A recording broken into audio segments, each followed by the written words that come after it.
"That page has been altered," the girl in the grey apron said, before she could stop herself. Every head at the table turned toward her, the man in the middle of them.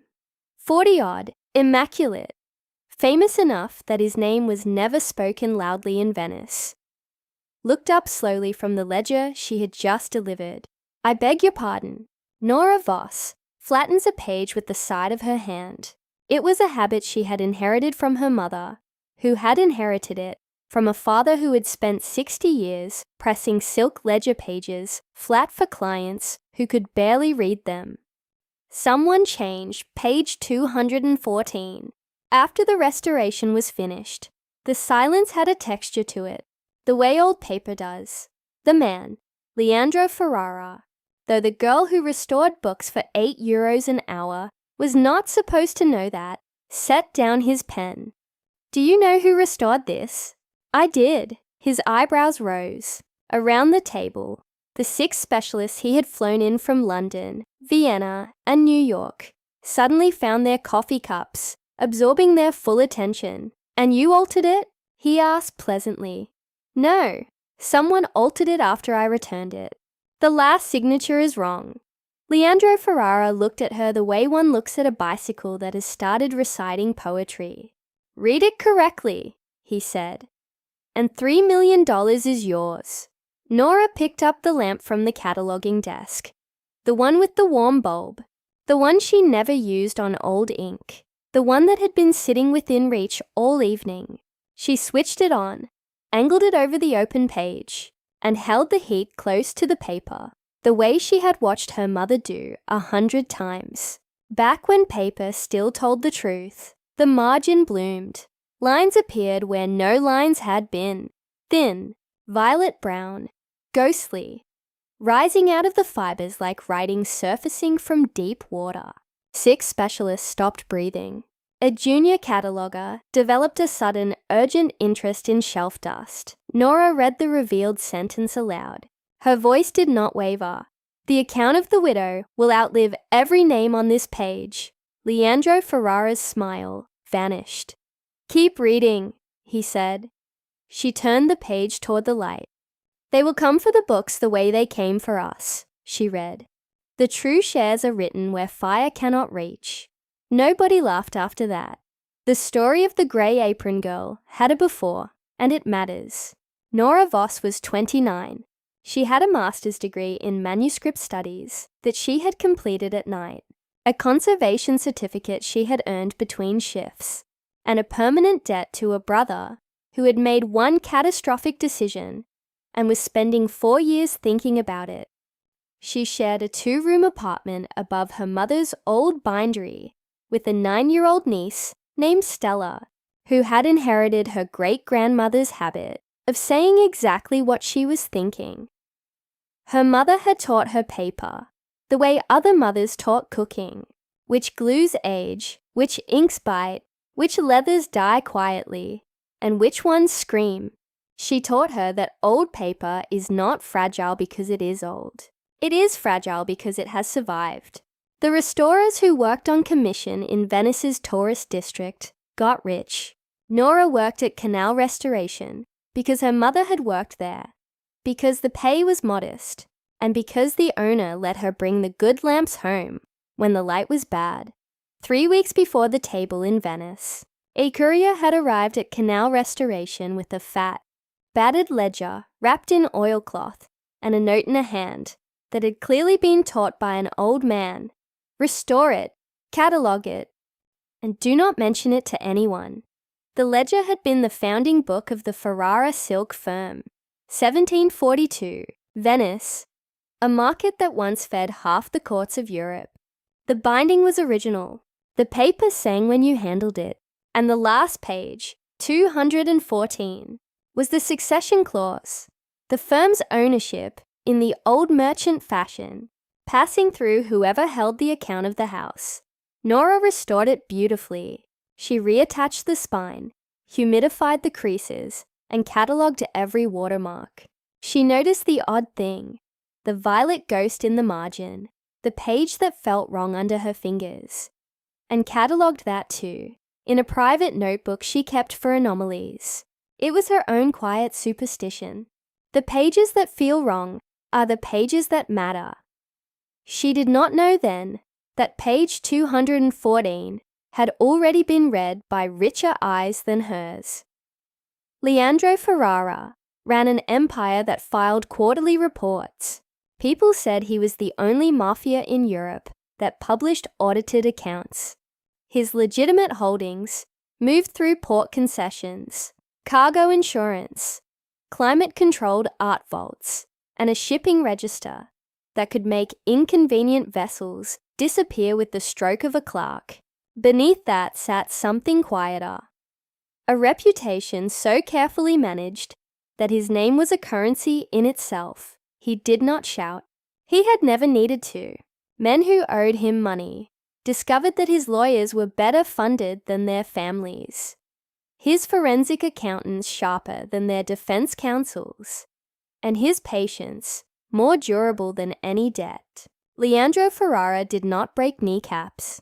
He broke the elegant structures people hide behind, and he did it so methodically that his enemies usually apologized before he finished.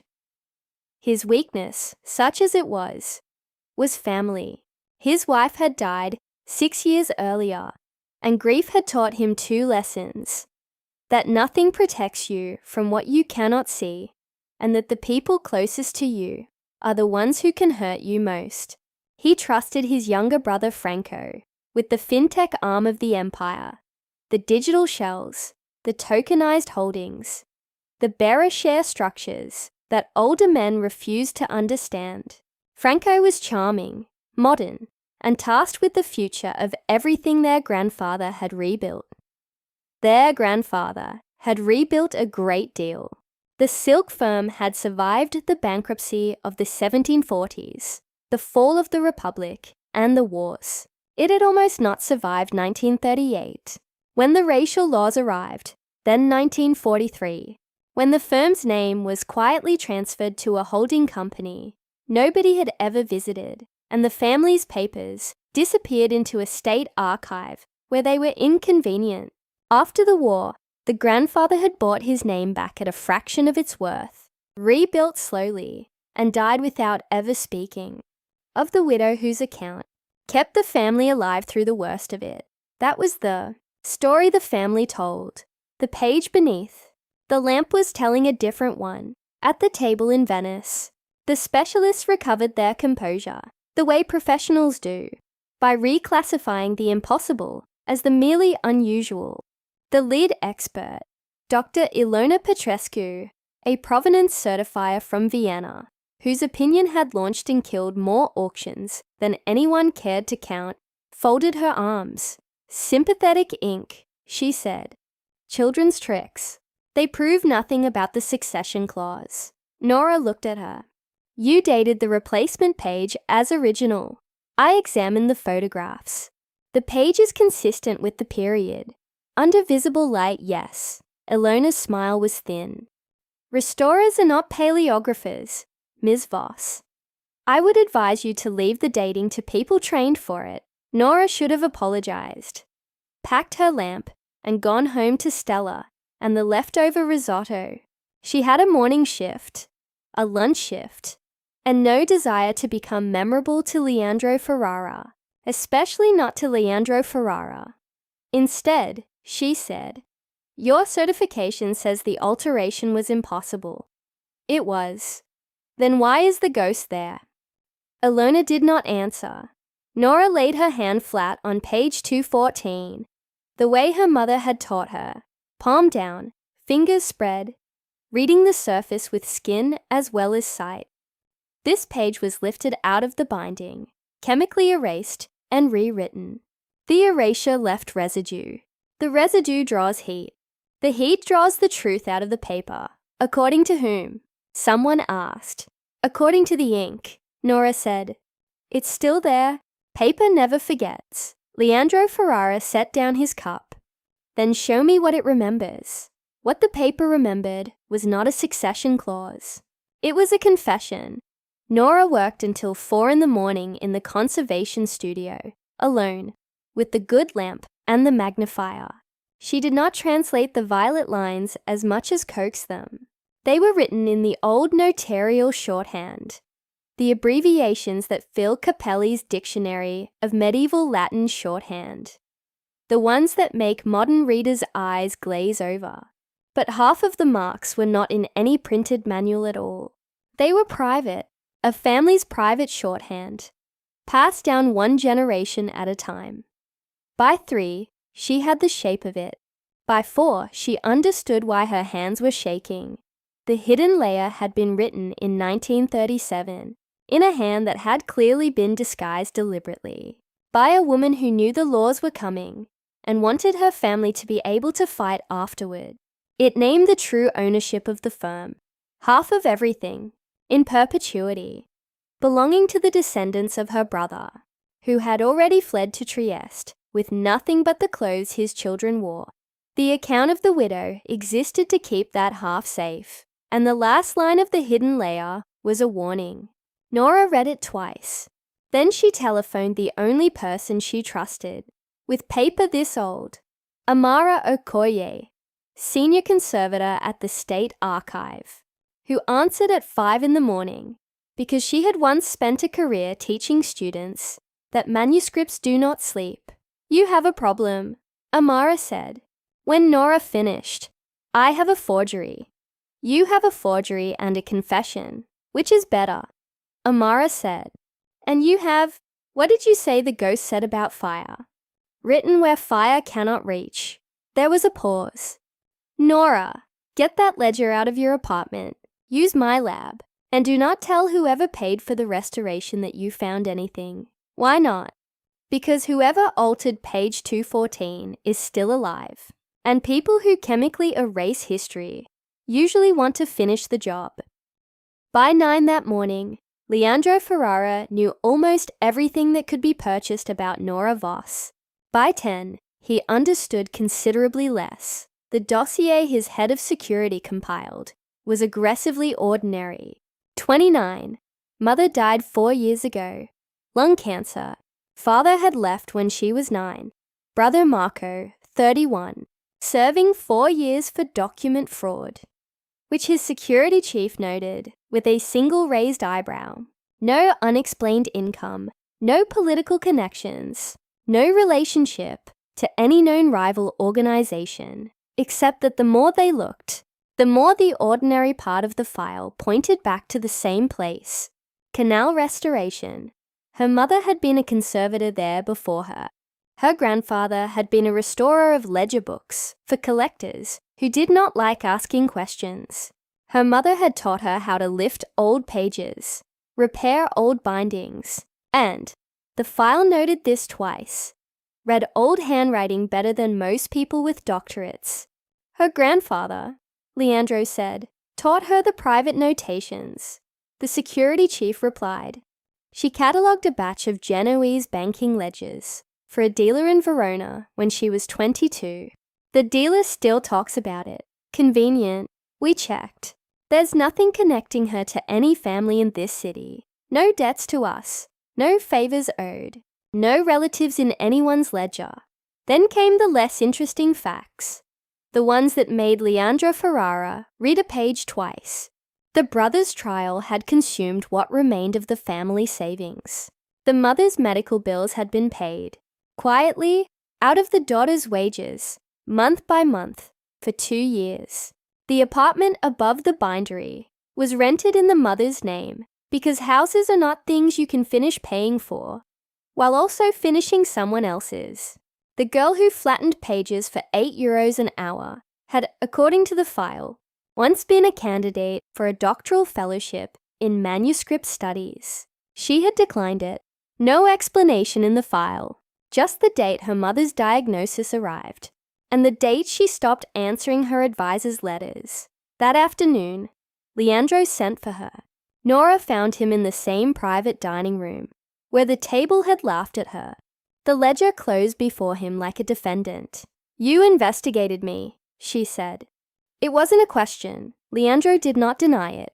"You read a page that someone paid a great deal of money to keep unread. Naturally."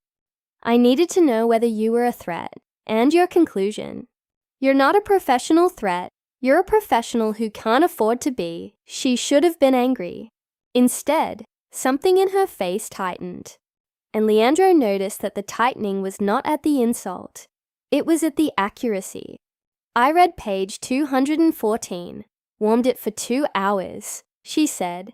The page that you were told was impossible to alter, was altered so recently that the forger's fingerprints are still drying in the binder.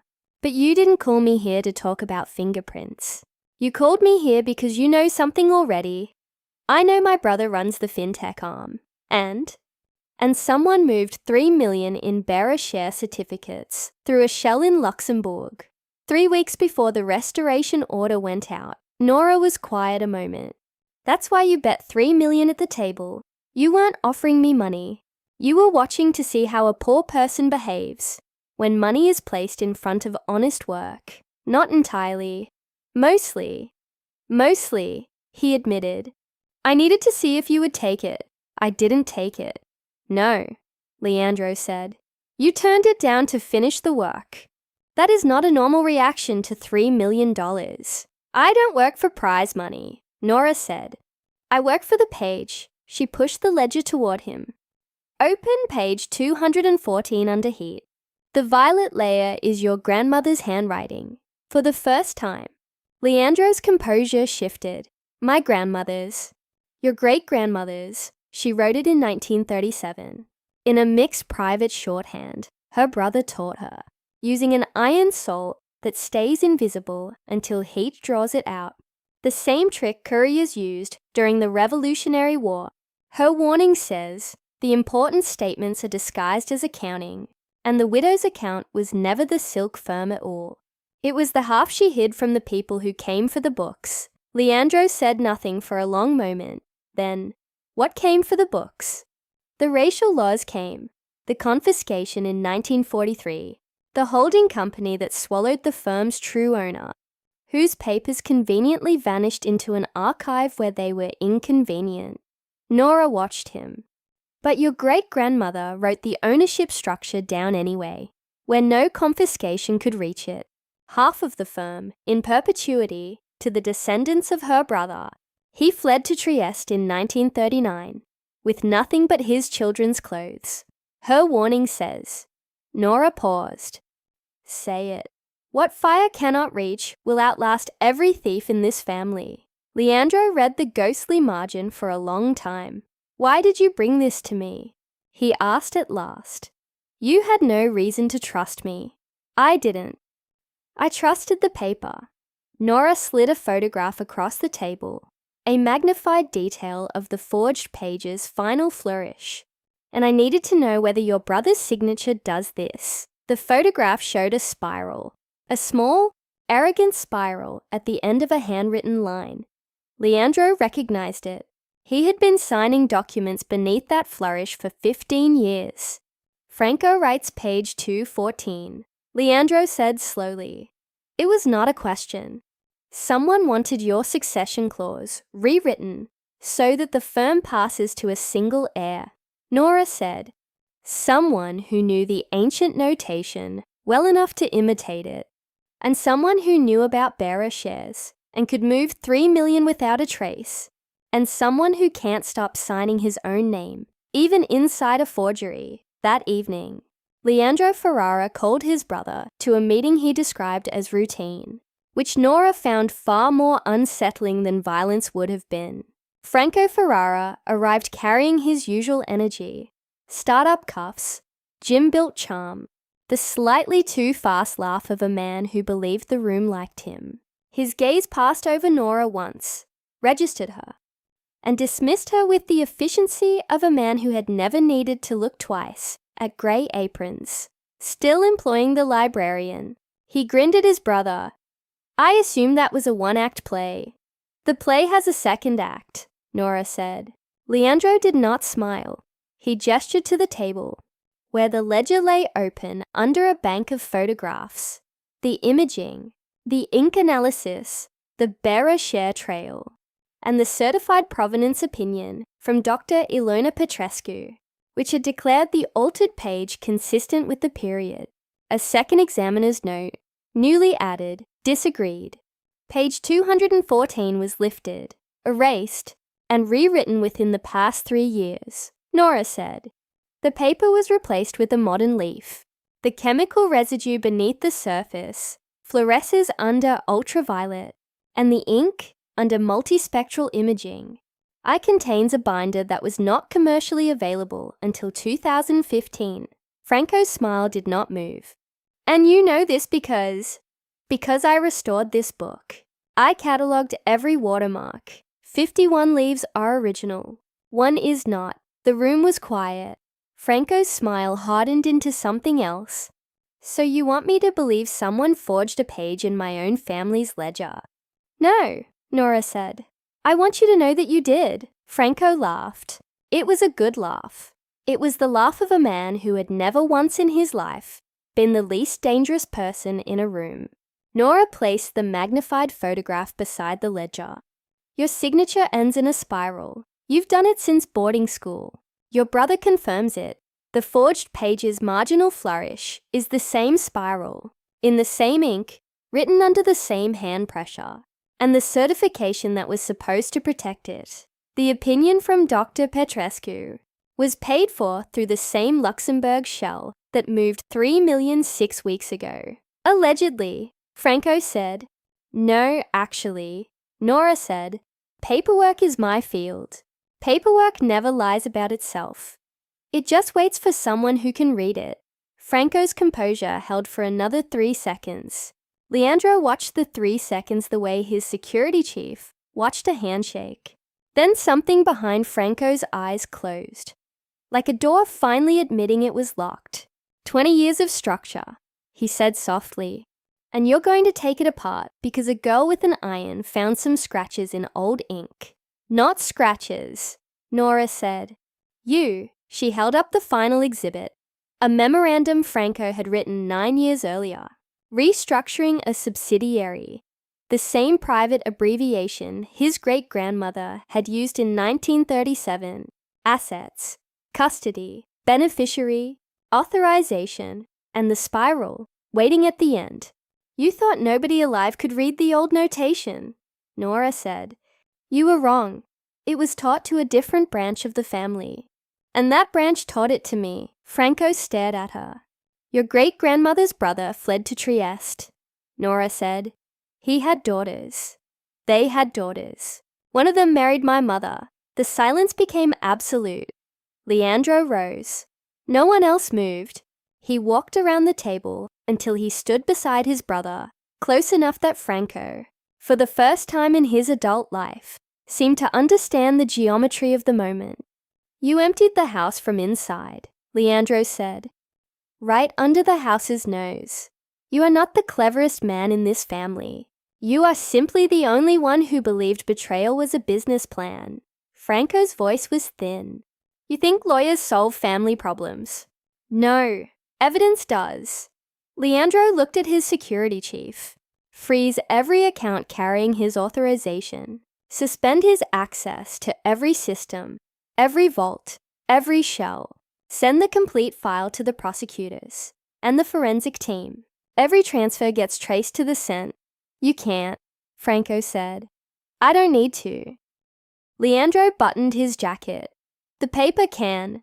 Franco looked once more at Nora. Hatred replacing contempt for the first time. She held his gaze the way her mother had taught her to hold a razor blade, carefully, flat, without flinching. Then he was escorted out. Nobody spoke until the doors closed, later, when the room had emptied. Nora found Leandro standing alone beside the window, looking down at the city where his family had kept their name for 3 centuries. You gave the file to the prosecutors, she said. Yes. You could have made him disappear. I could have. He turned. You showed me a better version of that. You showed me that proof before judgment is a weapon. I've spent my life buying verdicts. I stopped needing to. That's not the reason. No, he admitted. The reason is that everyone else in that room assumed you were a prop, and you were the only person in it telling the truth. I would rather lose the family business than sit across a table from a lie I could have proven." Nora was quiet. Then she said, "Half of it isn't your family business." No, half of it belongs to a line of people who were chased out of Italy in 1939 with nothing but their children's clothes. I know, and you're not angry." Leandro looked at her for a long moment. "My great-grandmother wrote that account in 1937 so that the truth would outlive the theft. She hid it from confiscation, from fire, from the people who wanted the books erased. She trusted that 100 years later, someone in her family would still be able to read it." He paused. "It was a woman who taught her to write it. It was a woman who taught you to read it. I think the account was never about silk at all. I think it was always about that. The foundation came together in 6 months." Leandro Ferrara, to the astonishment of everyone who had ever done business with him, did 3 things no one expected. He returned the half share of the firm to the descendants of his great-grandmother's brother, a retired schoolteacher in Trieste named Elena Silva, who had spent her life believing her grandfather had lost everything and told nobody. He endowed the conservation wing of the State Archive, named for the widow, whose account had outlived every thief in the family, and he stood in front of the cameras and said in his careful, unhurried voice that some debts are older than money and are only ever settled with paper. He did not mention Nora. She had asked him not to, doctor. Ilona Petrescu's certification was withdrawn within the month. Her cooperation, detailed, immediate, and recorded, shortened her own exposure and lengthened Franco's. The prosecution had enough paper to sink a port. Nora did not take the $3 million. The offer was never formally repeated, and the two of them never discussed why. 1 year later, Nora Voss stood in the new conservation wing of the State Archive, watching her name go up on a door she had not asked to put there, and discovered that she minded less than she had expected. She had gone back to graduate research part-time, finishing the dissertation she had once assumed belonged to a different version of her life. Stella, now 10, had won the regional school competition with a project titled Paper Never Forgets, which featured a hand-built model of a conservation lamp and an impressive number of questions about whether her aunt would be famous. The ledger itself sat under glass in the reading room, 1742, Venice, restored and catalogued, and finally, completely honestly read, a small plaque named the exhibition below it. An unpublished detail, a violet line, revealed at a carefully controlled temperature, which visitors were told had been part of the original binding. It had, just not the way anyone had first believed. The door opened. Leandro Ferrara never announced himself, but he had a way of occupying a room without asking permission. Old habit from a life he was learning to leave behind. He crossed the new gallery, stopped beside the glass case, and looked at the ledger with the expression of a man reading his own obituary and discovering it had a happy ending. "The wing is beautiful," he said. "You paid for it. I endowed it. You built it." Nora smiled. "That's a distinction you've learned." "I've had a good teacher." He set a folder on the reading table, plain, unmarked, the kind that had once made her hands go cold. "This is yours." She eyed it suspiciously. In the past year, she had learned that Leandro's face became suspiciously neutral whenever he was hiding something. "What is it?" "Open it." Inside was a single sheet, not a contract, not a deed, not a clause. One line, written by hand in the old private shorthand, in a hand that had clearly been practicing for weeks. Nora read it, then she laughed. Leandro's composure immediately weakened. "If we're being precise," she said, "this abbreviation hasn't been used correctly since approximately 1780. I was led to believe. You were led to believe by me, which should have been your first warning." She turned the paper toward the light, reading the violet ink with the ease of a woman who had spent her childhood watching her mother coax secrets out of old pages. The sentence says, "The account is settled. The dinner remains open." They were standing very close now, close enough that the glass case held the reflection of both of them, the old ledger and the two people who had finally learned to read it. "I don't take prizes built from insults," Nora said. "I know. There's no prize in the folder. There's no dinner either. Unless you ask properly." Leandro Ferrara, who had once unmade governments with paperwork, who had ended a 20-year betrayal with an audit, who had returned half his empire to a woman in Trieste because a stranger taught him that paper never forgets, opened his mouth, closed it, and found for once that he had absolutely nothing to say. Nora thought it was worth considerably more than $3 million, and this time she didn't give him the satisfaction of saying so.